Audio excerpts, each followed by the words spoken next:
We had been looking for several years for vineyard land on the hillside on the western hills of the Napa Valley. I finally one day got a phone call that something of interest was available.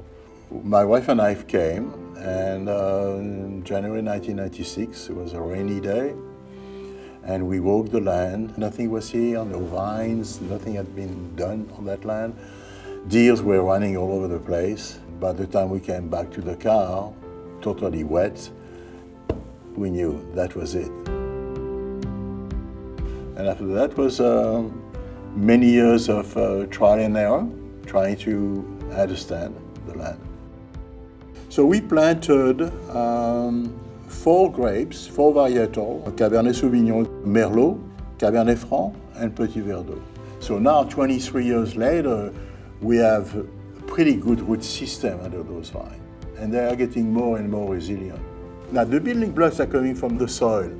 They're coming from the age of the roots that have grown through those layers and layers and deeper and deeper and deeper.